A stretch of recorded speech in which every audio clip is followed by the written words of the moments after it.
A virgin billionaire, single for 35 years, spends a night with an experienced nurse and blessed with twins. A heart-touching story. Hello, my beautiful family. I can't tell you how deeply moved I was by your incredible response to the first part of Elliot and Clara's story. Your comments, your emotions, your connection to these characters, they've touched my heart in ways I never expected. So many of you shared how that single night during the storm resonated with you. That magical moment when walls came down and two souls connected beyond all expectations. The virgin billionaire and the compassionate nurse, brought together by circumstances, separated by the reality of their different worlds. Your messages asking, "What happens next?" have filled my inbox, and today I'm thrilled to continue this journey with you. When we left Elliot and Clara, they stood at that painful crossroads, their professional relationship ending, the memory of their connection still fresh, and that haunting question hanging between them. Is that what you want? Clara faced that impossible choice between returning to her familiar life or risking everything for a connection that defied explanation. Some of you predicted they'd never see each other again. Others believed their bond was too powerful to ignore. A few of you even sensed that something life-changing might already have happened during that stormy night, something that would bind their destinies forever, regardless of their choices. Today, we discover what happened after Clara walked away from Elliot's estate. Did she truly leave everything behind? Could the reclusive billionaire who opened his heart for the first time simply return to his solitary existence? And what unexpected revelation might force them to confront the true depth of what they've shared? This second chapter takes us deeper into their worlds, their struggles, and the impossible choices they face. It explores how sometimes life makes decisions for us, how incredible blessings can arise from our most vulnerable moments, and how true connection transforms us in ways we never imagined possible.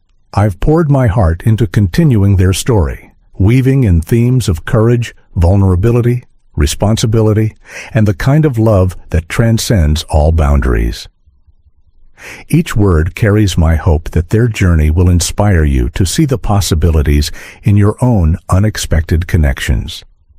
Before we begin, I'd love to hear, have you ever experienced a moment that divided your life into before and after? A connection or decision that completely changed your path? Share those precious experiences in the comments below. Our community grows stronger when we open our hearts to one another. If you're new to our family, please subscribe and join us on this beautiful journey of storytelling. Click that notification bell so you never miss a moment of these emotional tales that remind us of life's most profound lessons. And now, my beloved viewers, let's return to Elliot and Clara as they discover that sometimes, when we think a chapter has closed, life is really just beginning a whole new story. For 3 days, Clara immersed herself in work, taking extra shifts at the hospital to keep her mind occupied. The emergency department's constant demands left little time for reflection, which suited her perfectly. When colleagues asked about her private nursing assignment, she offered minimal details, protective of the experience that had affected her so deeply. On the 4th day, she visited her mother at Golden Oaks Assisted Living. Marilyn Morgan sat in a sunlit corner of the community room, her once sharp mind now clouded by dementia. Some days were better than others. Today, thankfully, was a good one. "Clara, darling," her mother smiled in recognition. "You look different. Something's changed." Clara settled beside her, surprised by the perceptiveness that occasionally broke through her mother's mental fog. "Do what?" Her mother patted her hand. "You have the same look I had when I met your father. Like you've discovered something precious and aren't quite sure if you can keep it." The observation hit uncomfortably close to home. Clara deflected, asking about her mother's weekly activities, but Marilyn wasn't easily distracted. "Who is he?" she asked directly. Clara hesitated, then surrendered to her mother's intuition. someone unexpected, someone complicated. The best ones always are, her mother replied with surprising clarity. Your father was the most complicated man I ever met. Also the most worthwhile. Clara remembered her parents' marriage, imperfect but grounded in genuine love and respect. Despite financial struggles and her father's battle with cancer, they had faced life as partners, drawing strength from each other. He's from a different world, Mom.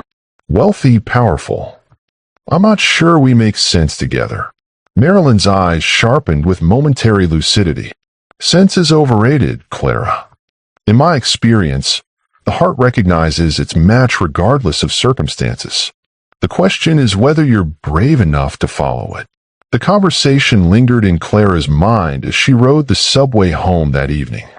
Her phone weighed heavy in her pocket, Elliot's number stored but unused. 5 days had passed since she'd left his estate. 5 days of questioning, rationalizing, remembering. In her apartment, Clara kicked off her shoes and collapsed on the sofa, physically and emotionally exhausted. Her gaze fell on her bedside drawer, where Elliot's note lay hidden. With sudden determination, she retrieved it, reading again the words that had haunted her all week. Some people spend lifetimes searching for connections that form in an instant. Before she could second-guess herself, Clara pulled out her phone and typed a message, Saturday, 7 p.m. I'll meet you. She hesitated only briefly before pressing send, then watched in a mixture of panic and anticipation as 3 dots appeared almost immediately, indicating his response. I'll send a car. Thank you, Clara. Simple words that conveyed volumes. Clara set down her phone, heart racing. She had just taken a step into unknown territory, toward a man who represented everything outside her normal experience. Saturday arrived with alarming speed. Clara stood before her closet, surveying her limited options with growing dismay. Nothing seemed appropriate for dinner with a billionaire. Finally, she settled on a simple emerald dress she'd worn to a colleague's wedding, modest yet flattering, the color bringing out the green in her eyes. At precisely 6:30 p.m., her phone buzzed with a text. The car is waiting downstairs. The same sleek vehicle that had taken her home from Elliot's estate now waited to return her there. As they drove through Manhattan toward Long Island, Clara's nervousness intensified. What was she doing? Was this elaborate fantasy doomed to shatter against the rocks of reality?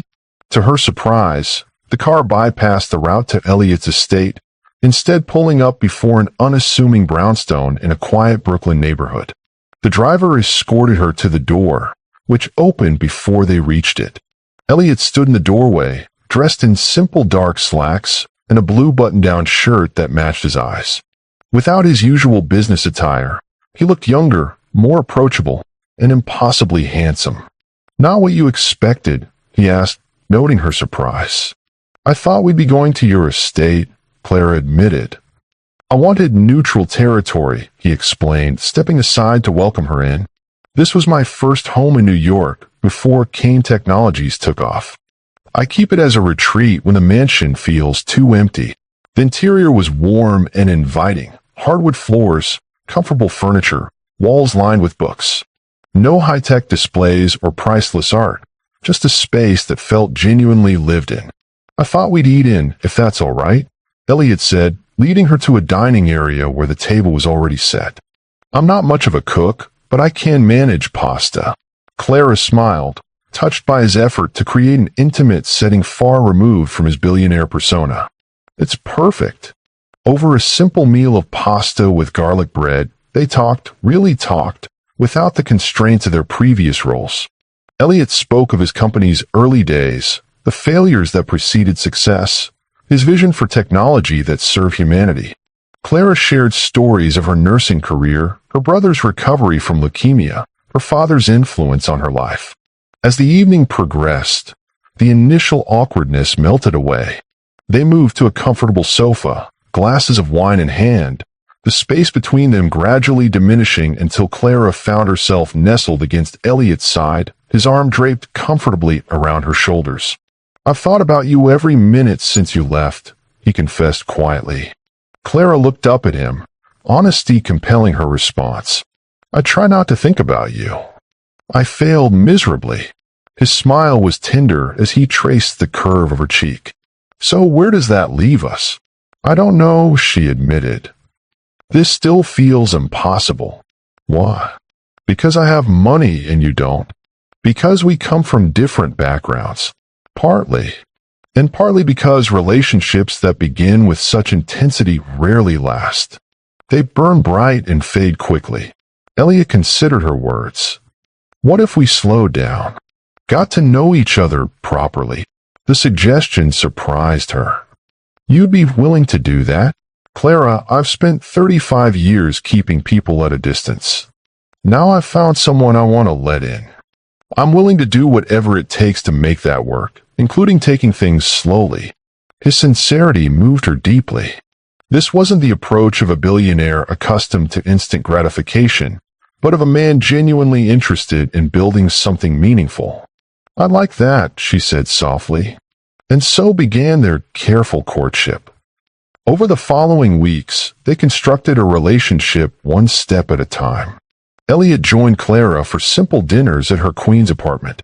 She accompanied him to a technology conference where his latest medical innovation was unveiled. They spent a Sunday afternoon helping her mother plant flowers in the assisted living facilities garden, Elliot displaying unexpected patience with Marilyn's repetitive questions. 2 months into their relationship, Clara introduced Elliot to her colleagues during a hospital fundraiser. When Dr. Patel whispered, "Is that Elliot Kane with you?" Clara simply nodded and said, "He's my date."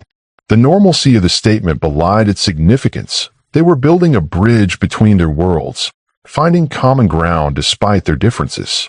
3 months in, Clara spent her first weekend at Elliot's estate, no longer as his nurse but as his partner.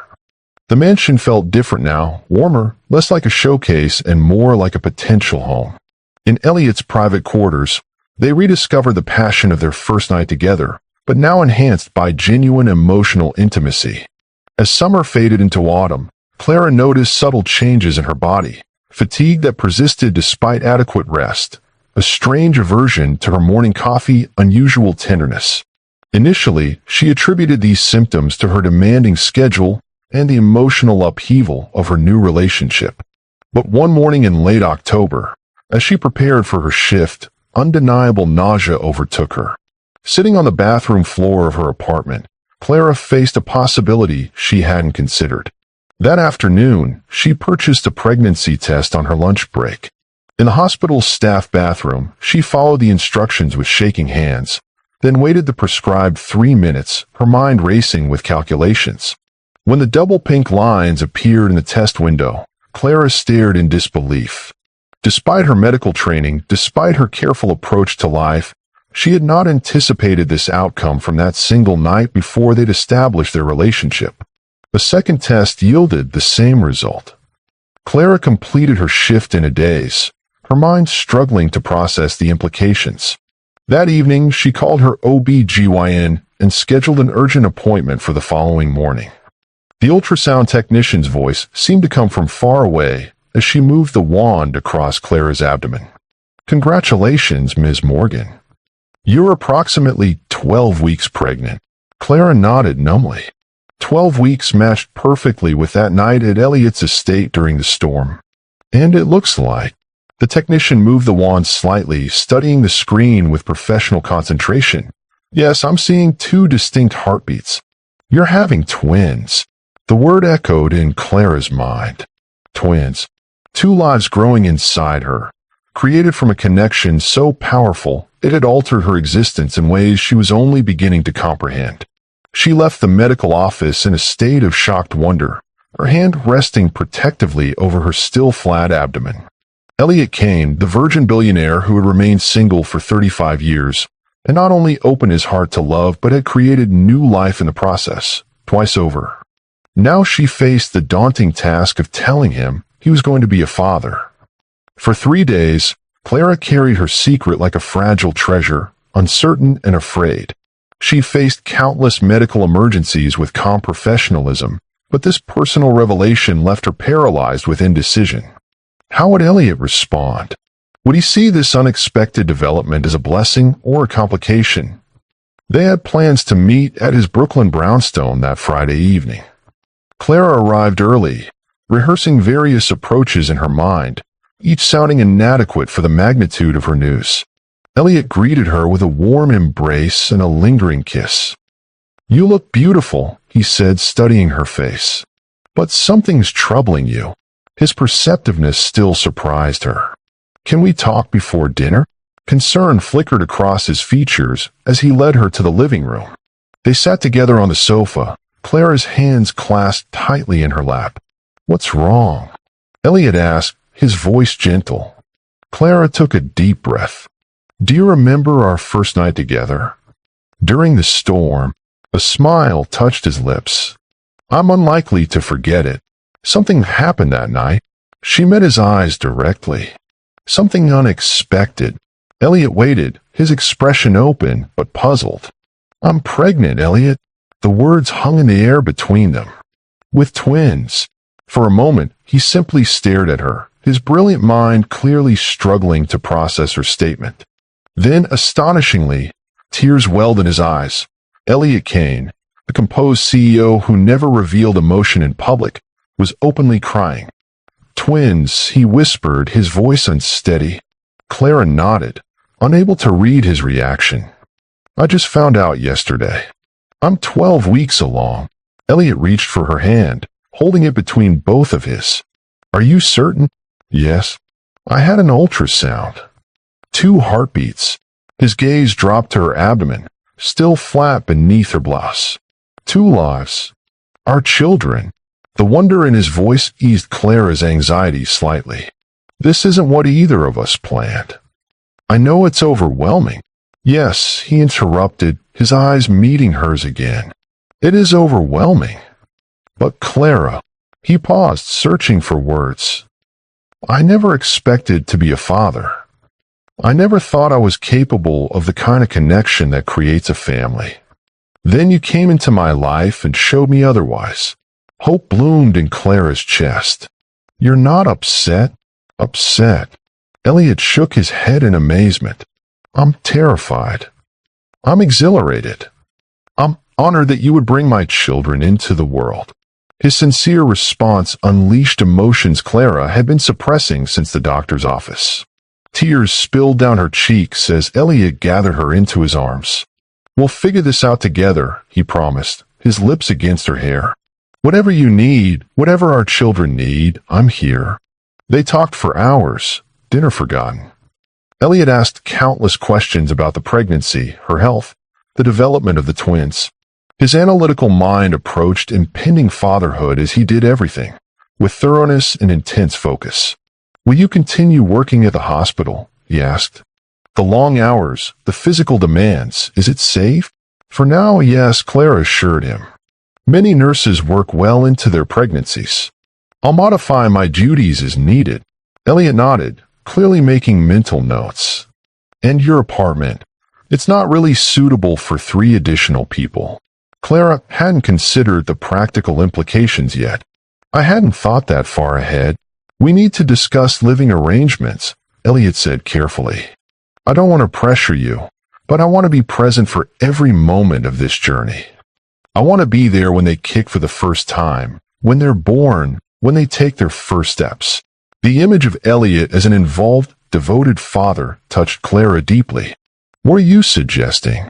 He took her hands, his expression serious. "Move in with me. Not necessarily right away, but before the babies arrive. We can use the Brooklyn house if the estate feels too isolated." Clara hesitated. Despite their deepening relationship, this represented a monumental step. "Elliot, we've only been together a few months. Living together is a huge commitment, even without children involved." "I know," he acknowledged, "but these circumstances are unique. I want to build a life with you, Clara, a real life, not just weekend visits and dinners." The twins have simply accelerated a future I already wanted. His words warmed her heart, yet practical concerns remained. "What about my mother?" "I need to stay close to her care facility. We'll find solutions," Elliot promised. My resources are at your disposal. We could move her to a facility nearer to us or arrange for private care.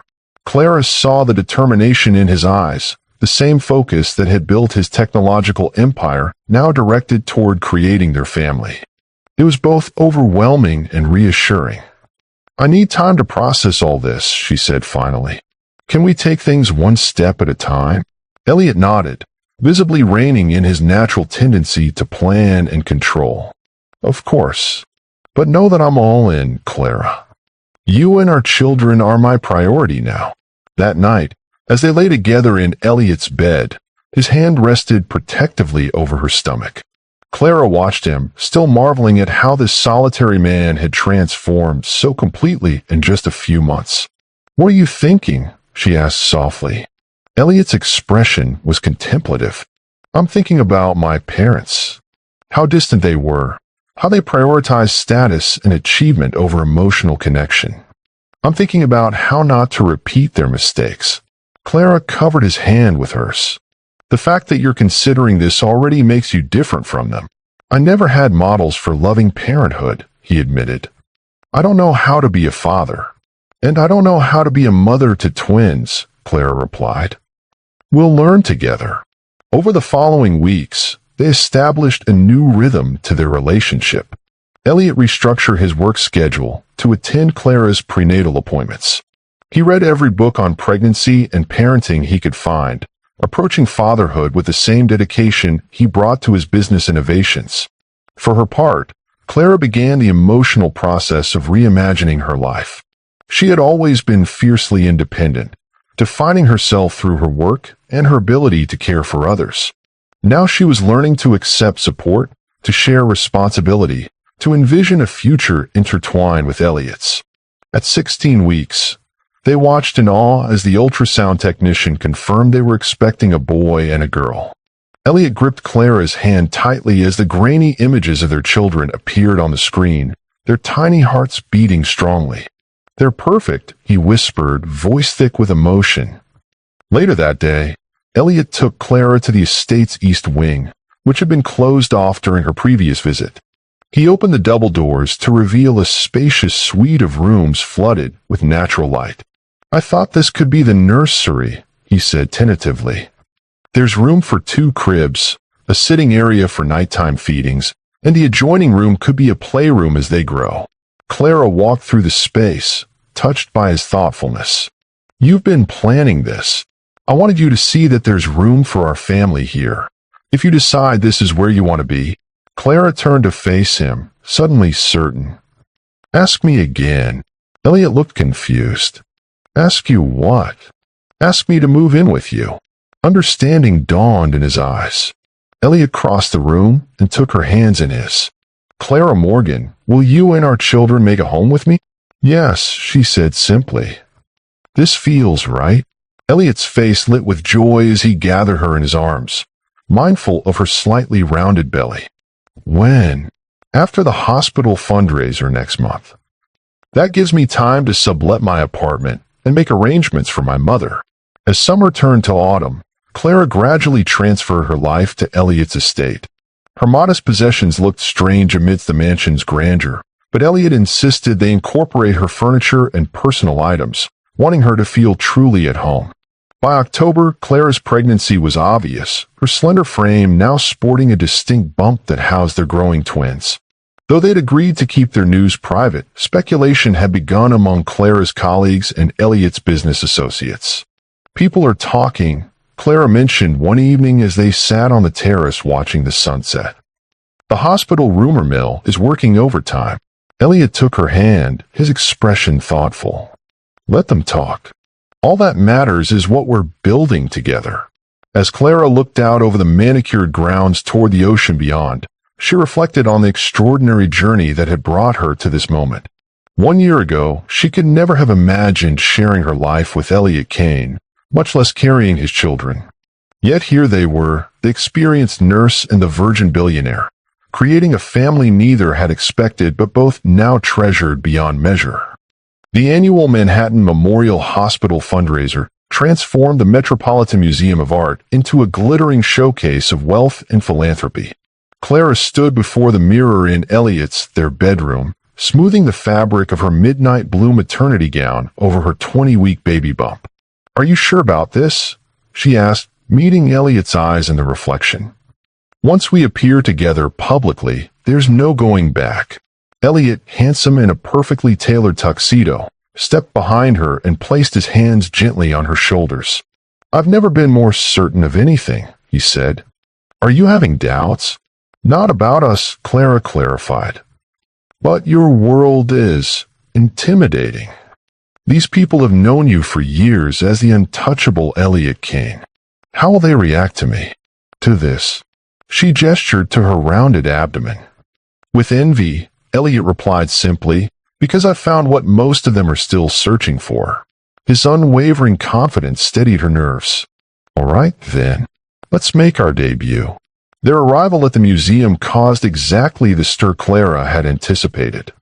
Conversations halted mid-sentence as Elliot Kane, notoriously private, perpetually single, entered with a visibly pregnant woman on his arm. Whispers rippled through the crowd like wind through tall grass. Clara lifted her chin, drawing on the same strength that carried her through chaotic emergency room shifts. Elliot's hand rested protectively at the small of her back as they moved through the crowd. Dr. Maxwell was the first to approach, genuine pleasure lighting his face. "My two favorite patients. Though I see you've graduated from cardiac monitoring to family planning." He winked at Clara. "I'm delighted for you both." His warm welcome broke the ice.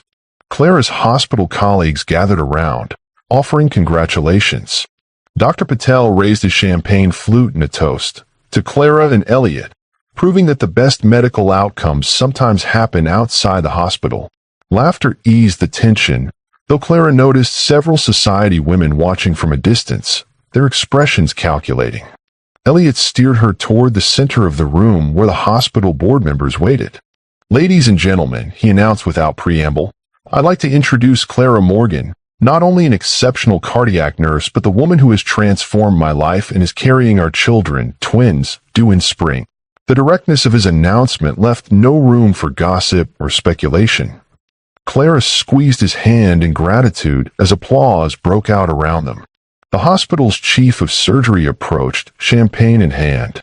"Kane, you never do anything halfway, do you?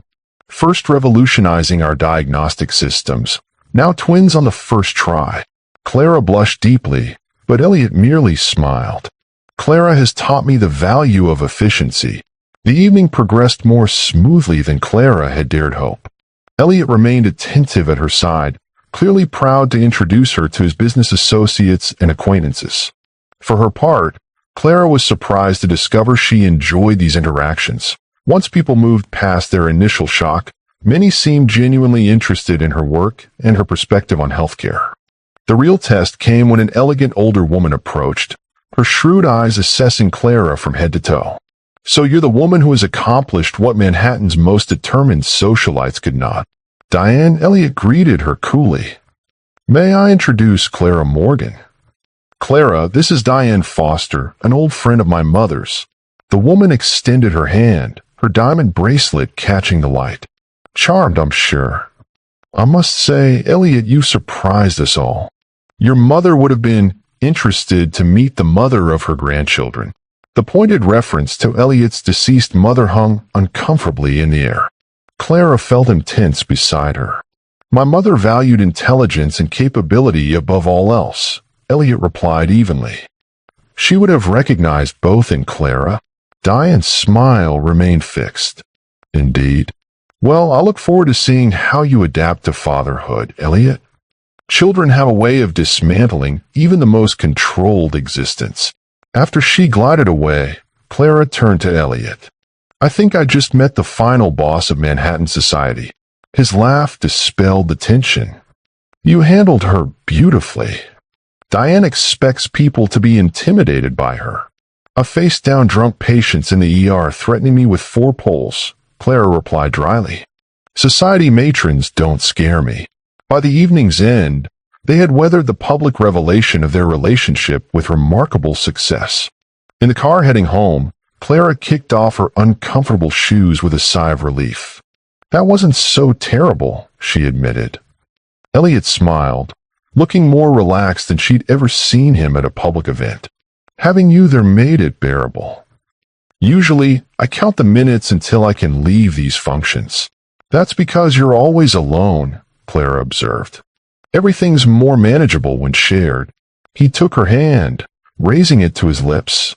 A lesson I'm still learning. The following weeks brought new challenges as they adjusted to living together while preparing for the twins' arrival.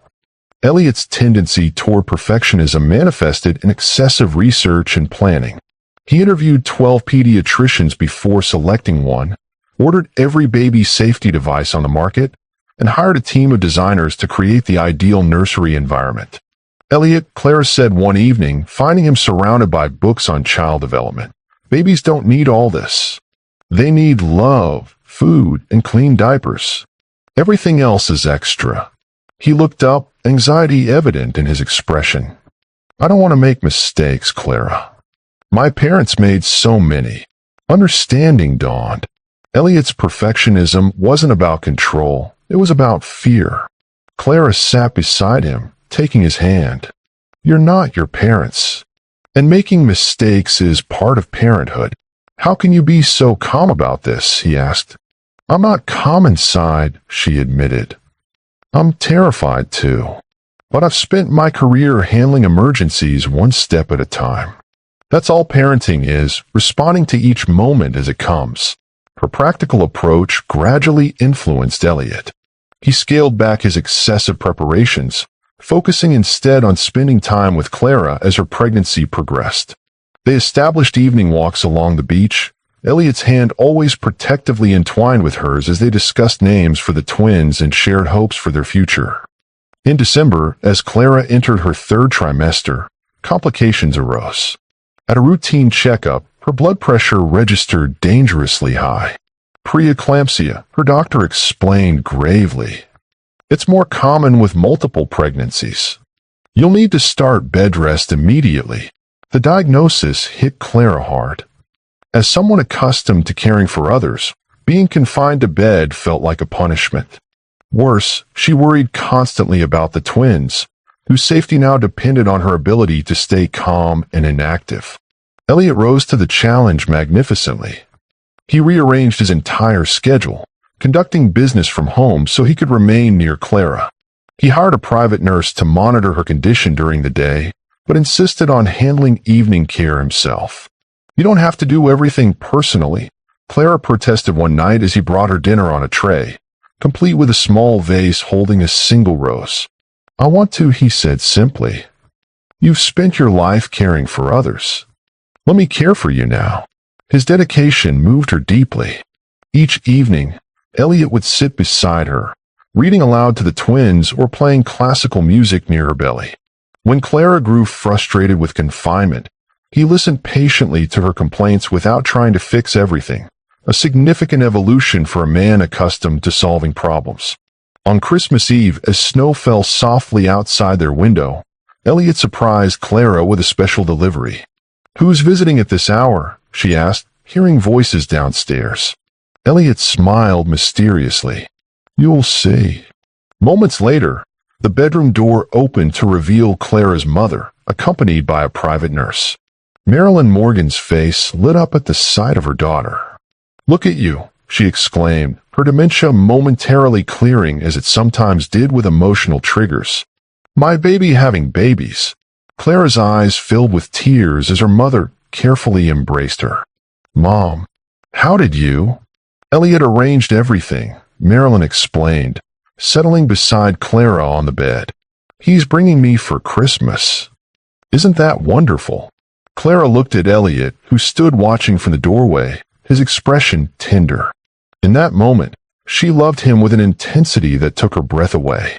Later, after her mother had been settled in a specially prepared guest suite, Clara reached for Elliot's hand. Thank you, she whispered. That was the perfect gift.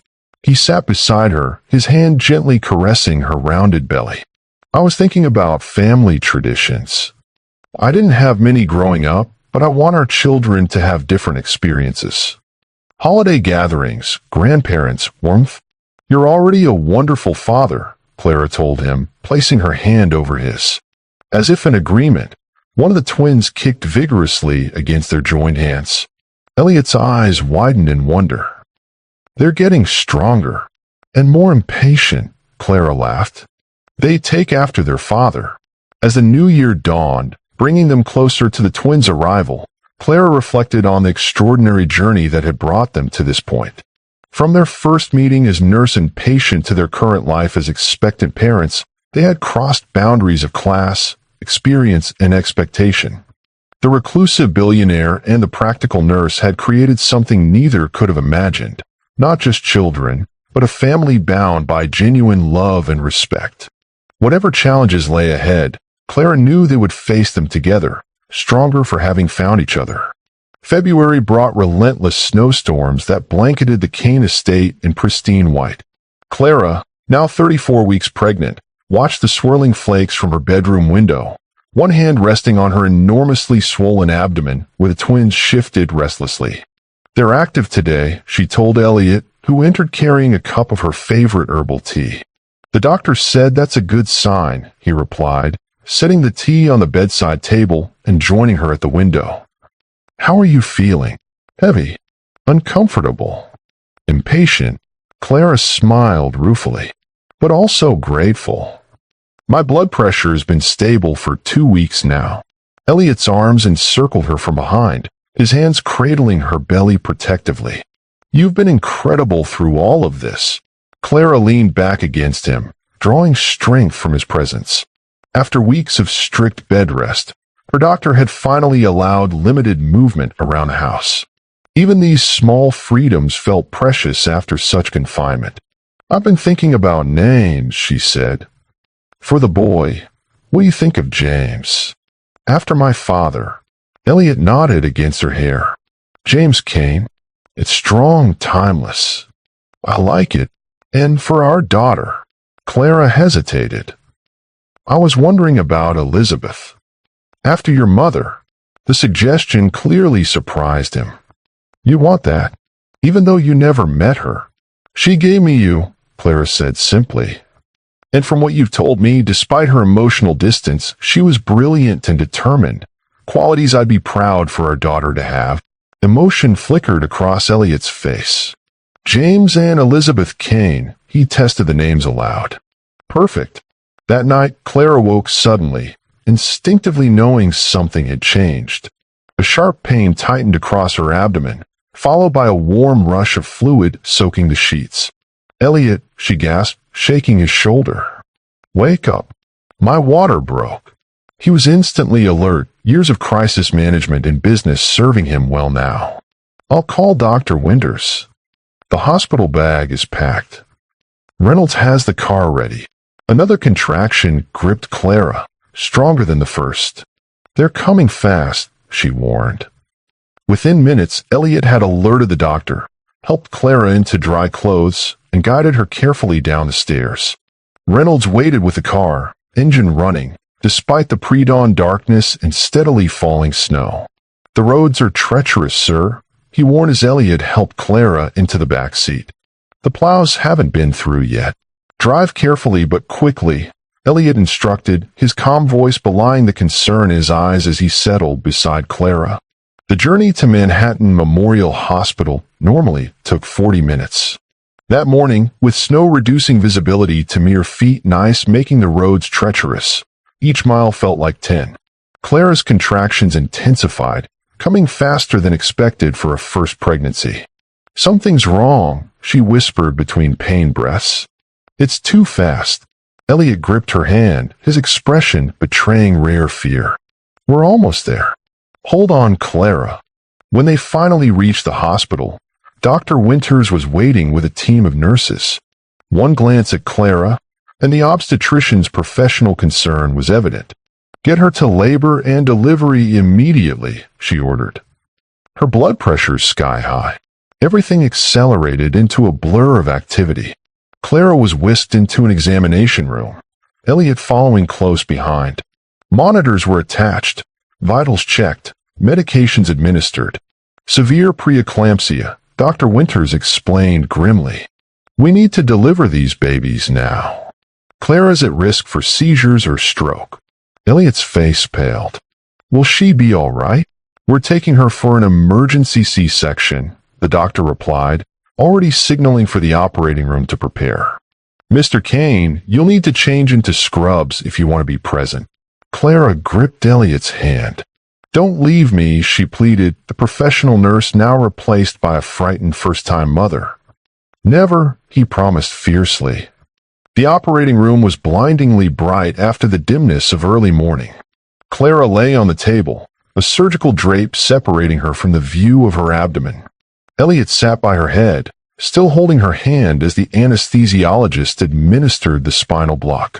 Talk to me, Clara whispered, anxiety threading through her voice. Distract me. Elliot leaned close, his lips near her ear. Remember our first night together? The storm that changed everything. Clara nodded, grateful for the memory of something beautiful amidst her fear. I knew then, he continued. I knew you were different, that what was happening between us was extraordinary. I never believed in life-changing moments until I met you. Clara's eyes filled with tears. I love you, Elliot. I love you too, he replied, the words coming easily now though they had been so difficult at first. And I'm about to love 2 more people because of you. The surgery proceeded with efficient speed. Clara felt pressure and movement, but no pain as Dr. Winters worked. Then suddenly, a cry pierced the clinical atmosphere, tiny but fierce, announcing a new presence in the world. Your son, Dr. Winters announced, lifting a red-faced, squirming infant above the drape.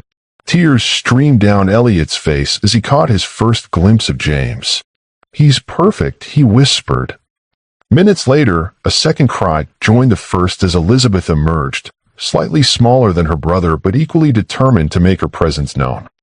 Twins delivered successfully, the doctor confirmed. They'll need some time in the NICU since they're early, but their initial APGAR scores are good. Relief washed over Elliot, but it was short-lived. Suddenly, monitors began blaring alarming tones. Clara's blood pressure was plummeting, her face growing alarmingly pale. She's hemorrhaging, a nurse called urgently. BP dropping to 80/40ths. Clara, Elliot's voice broke as he gripped her hand tighter. Stay with me. Her eyes fluttered. The babies. They're beautiful, he assured her. Now fight, Clara. Our family needs you. Dr. Winters worked with controlled urgency, her hands moving swiftly as she sought the source of bleeding. Get 2 units of blood ready, she ordered. And prepare for a possible hysterectomy if we can't control this. Time seemed to slow, each second stretching endlessly as Elliot watched Clara's life hanging in precarious balance. The man who had controlled every aspect of his existence for 35 years now faced his complete powerlessness in the face of medical emergency. Please, he whispered, not sure if he was addressing the medical team, Clara, or some higher power he'd never acknowledged before. Please. After what felt like hours but was probably minutes, Dr. Winters straightened. Bleeding's under control. We found the tear and repaired it. Vitals are stabilizing. Elliot released a shuddering breath, his shoulders sagging with relief.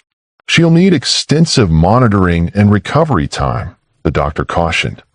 But I believe she'll be all right. While Clara was transferred to recovery, Elliot was escorted to the NICU to see his children. Wearing a yellow paper gown over his scrubs, he approached their incubators with a mixture of awe and terror. James and Elizabeth lay in separate enclosures, tiny bodies connected to monitors and oxygen support. Despite their premature arrival at 34 weeks, both babies showed remarkable strength. James with his father's dark hair, Elizabeth with what promised to be her mother's auburn locks. You can touch them, the gentle-voiced nurse encouraged. Just through these openings here. With trembling fingers, Elliot reached out to his son, then his daughter. Their skin felt impossibly soft, delicate beyond anything he'd ever encountered. When Elizabeth's miniature hand reflexively gripped his finger, emotion overwhelmed him. Hello, he whispered. I'm your father. The weight of that statement, its responsibility, Its privilege settled over him like a mantle. This brilliant man who had revolutionized technology, who had built financial empires and transformed industries, now faced his greatest challenge and his greatest joy. For the next 3 days, Elliot existed in a constant circuit between Clara's recovery room and the NICU. He slept in short bursts in an uncomfortable chair, refusing to leave the hospital despite Reynolds bringing fresh clothes and his executive team demanding decisions on pressing business matters. "They can wait," he told his CFO flatly. "My family can't." On the 4th day, Clara was strong enough to be wheeled to the NICU. The reunion between mother and babies reduced the hardened NICU nurses to tears. Though still connected to IVs and monitors herself, Clara reached out to touch her children with wonder. "They're so beautiful," she whispered, looking up at Elliot with joy despite her exhaustion. "Thank you for taking care of them when I couldn't." "You gave them life," he replied simply. "I just kept watch." By the end of the week, Clara's condition had improved enough for her to be discharged, though the twins would remain in the NICU for several more weeks. The journey home to the estate was subdued, both parents leaving pieces of their hearts behind in those hospital incubators. Elliot had transformed the bedroom suite into a recovery sanctuary, with medical equipment disguised among beautiful furnishings. A private nurse was engaged to assist with Clara's recovery, allowing Elliot to divide his time between caring for her and visiting the twins. "This isn't how I imagined our first weeks as parents," Clara admitted one evening as Elliot helped her into a comfortable position among the pillows. "No," he agreed, sitting beside her. "But they're getting stronger every day. And so are you." Clara studied his face, noting the new lines of worry and the shadows beneath his eyes from sleepless nights. Yet there was something else there too, a depth and openness that hadn't existed before. "You've changed," she observed softly. Elliot smiled, taking her hand. "For the better, I hope." "Definitely for the better." Clara squeezed his fingers. "The solitary billionaire has become a family man. The most rewarding transformation of my life," he replied, and the truth of it shone in his eyes. March brought the first hints of spring to Long Island, tender buds on the trees, crocuses pushing through melting snow, and renewed hope to the Kane household. After 3 weeks in the NICU, James and Elizabeth had grown stronger, their tiny bodies finally capable of maintaining temperature and feeding regularly without medical assistance. "They're ready to come home," Dr. Winters announced during their morning visit to the hospital. Clara, now recovered enough to move without pain, gasped with delight. "Today?" The doctor nodded, smiling at the new parents' excitement. "Everything's in order." Their final tests came back excellent. "They've reached the weight threshold we wanted." Elliot's usually composed demeanor dissolved into pure joy. He embraced Clara, then shook the doctor's hand with uncharacteristic enthusiasm. "What do we need to do?" The next hours passed in a whirlwind of preparation. While Clara received final instructions from the NICU nurses on home care, Elliot made phone calls ensuring everything at the estate was ready. Reynolds was dispatched to purchase 2 additional car seats, as Elliot suddenly worried their previous selections might not be secure enough. By afternoon, the discharge paperwork was complete. Clara sat in a wheelchair, hospital policy despite her recovered strength, cradling Elizabeth while Elliot held James. As they emerged from the hospital's main entrance into the mild spring air, both babies blinked at their first glimpse of natural light. "Welcome to the world, little ones," Clara murmured, adjusting Elizabeth's pink cap. "It's a beautiful place, and you're going to love it." The drive home was marked by a nervous silence, both parents watching the twins with vigilant eyes, still hardly believing they were finally bringing their children home. At the estate, Reynolds had coordinated a small welcome. The staff lined up respectfully, the house brightened with fresh flowers, and the hand-painted banner reading, "Welcome home James and Elizabeth," hung in the entrance hall. "This is your home," Elliot told the twins as they crossed the threshold, his voice catching with emotion. "You are loved here." The first night established a pattern that would dominate the coming weeks. A beautiful chaos of feedings, diaper changes, soothing cries, and stolen moments of rest. Despite having a night nurse available, Elliot insisted on sharing every aspect of the twins' care. Clara woke from a brief nap to find him in the nursery rocking chair, a baby nestled in each arm, speaking to them softly about quantum physics and artificial intelligence. "They're 3 weeks old, Elliot," she said with an affectionate smile. "Maybe start with simpler concepts." He looked up, not embarrassed in the slightest. "They're Canes. Might as well begin their education early." Clara settled on the ottoman beside him, watching this man who had once isolated himself from all emotional connection, now completely devoted to two tiny beings who couldn't even focus their eyes properly yet. "You're a natural father," she observed. Elliot shook his head. "Not natural. I'm learning every moment. Making mistakes. Trying again. That's exactly what makes you natural at this," Clara explained. "Parenthood isn't about perfection. It's about showing up, adapting, and loving through all the messiness." Over the following months, the estate that had once been a showcase of sterile perfection transformed into a true home. Baby equipment occupied the living areas, family photos replaced abstract art, and the sound of lullabies drifted through rooms that had known only silence before. Elliot adapted his work schedule dramatically, conducting most business from his home office and refusing international travel that would separate him from his family. When necessary obligations took him to Manhattan, he returned each evening, often rushing through the door eager to hear about the twins' latest developments. Clara watched his transformation with love and admiration. The man who had built walls to protect himself from emotional vulnerability now lived fully in his heart, unafraid to show affection, express fears, or admit when he needed help. One evening in June, as they sat on a terrace watching the sunset over the ocean, the twins sleeping peacefully in their bassinets beside them, Elliot reached for Clara's hand. "I've been thinking about our future," he began. Clara smiled.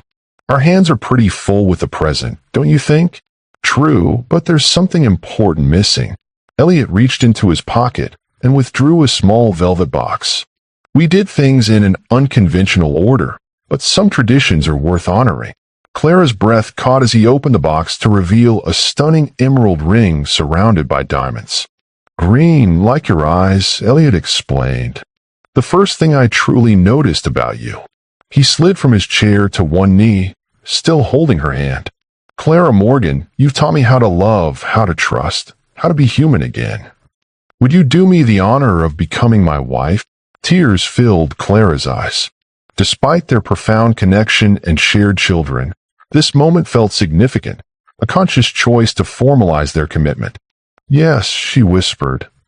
"With all my heart, yes." The ring slipped onto her finger, catching the last golden rays of sunset. As Elliot leaned forward to seal their engagement with a kiss, James chose that moment to wake with a lusty cry, followed immediately by his sister. They broke apart laughing.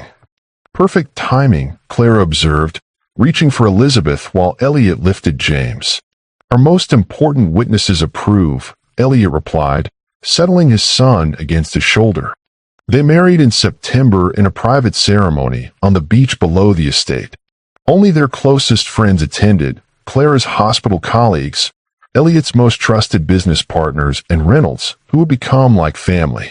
Clara's mother, enjoying a rare day of lucidity, beamed with pride as she held Elizabeth during the ceremony, while Dr. Maxwell, serving as Elliot's best man, cradled James. Clara wore a simple ivory gown that flowed in the ocean breeze, her hair adorned with wildflowers rather than diamonds. Elliot, eschewing his usual formal attire, matched her simplicity in light linen. Their vows, written personally, spoke of unexpected love, second chances, and the miracle of family created from what began as professional duty. There wasn't a dry eye on the beach as they promised to honor each other and their children through all of life's challenges. "You may kiss your bride," the officiant announced. As their lips met, sealing their commitment, the gathered friends erupted in applause while the twins, now 9 months old and developing distinct personalities, added their own babbling commentary from their grandstand seats. That evening, after the small reception ended and the twins were settled for the night, Elliot led Clara to his study. A legal document waited on his desk. "What's this?" she asked. The final papers establishing the Clara Kane Foundation, he explained. Fully funded and ready to launch. Clara scanned the document, eyes widening at the mission statement, providing specialized medical care and support to single parents and their children, ensuring no parent faces health challenges alone. Elliot, she whispered, deeply moved. This is incredible. You inspired it, he replied. Your dedication to your mother, your patients, our children. It showed me how many struggle without the resources we're fortunate to have. This foundation will change lives, just as you changed mine. As their first year as parents drew to a close, Clara often reflected on the extraordinary journey that had brought them to this point. One night in December, as they decorated their first family Christmas tree, with the twins helping from their playmat nearby, she shared these thoughts with Elliot. If Dr. Maxwell hadn't insisted on monitoring your heart, if I hadn't been available that night, if the storm hadn't happened, so many coincidences led us here. Elliot considered this as he hung a handmade ornament featuring the twins' tiny handprints. I've spent my life believing in data, probability, and planned outcomes, he said thoughtfully. But us? We defy all statistical likelihood. Clara smiled, watching James determinedly reaching for a low-hanging ornament, while Elizabeth studied the twinkling lights with intense concentration, each already showing distinct personality traits. What do you think the moral of our story is? She asked, half teasing. Elliot gathered her into his arms, his expression serious despite her light tone. That love finds us in unexpected moments. That vulnerability isn't weakness but courage. That family isn't just about blood but about choice. He glanced at their children, his expression softening further. And perhaps most importantly, that it's never too late to begin again, to open your heart and find the life you never knew you needed. Clara rested her head against his chest, feeling the steady beating of the heart she had once monitored professionally and now cherished personally. From a medical perspective, I'd say your heart has made a complete recovery. Elliot laughed, the sound warm and free. More than recovered. It's completely transformed. Outside, snow began to fall softly, creating a perfect winter wonderland around the estate. Inside, the Kane family, once a lonely billionaire and a dedicated nurse, now parents, partners, and each other's greatest blessing, continued decorating their tree, creating traditions their children would carry forward. The virgin billionaire who had remained single for 35 years had found his purpose not in technological innovation or financial success, but in the experienced nurse who had taught him to love and the twins who had made them a family. Some might call it coincidence. Others might name it fate. But Elliot and Clara simply called it their miracle, a love story that had healed them both and created new life in more ways than one. My beautiful family, as we conclude Elliot and Clara's journey, I hope their story has touched something deep within your own heart. Perhaps it's reminded you that connections formed in our most vulnerable moments often become our greatest blessings. Or maybe it's shown you that it's never too late to open yourself to love's transformative power. What moment in their story resonated most deeply with you? Was it Clara's courage in following her heart despite the differences in their worlds? Elliot's willingness to dismantle the walls he'd built over 35 years? Or perhaps the beautiful family they created from that single night of unexpected connection? Share your thoughts in the comments below. I read every single one and find such joy in your reflections. Your stories and insights create a beautiful tapestry of shared experience that makes our Love and Twilight's community so special. If this journey touched your heart, please subscribe and join our family of storytellers and dreamers. Hit that notification bell so you never miss our next emotional tale. And if you know someone who needs to be reminded that unexpected blessings await, even in life's most surprising moments, share this story with them. Until our next journey together, keep your hearts open to life's beautiful possibilities.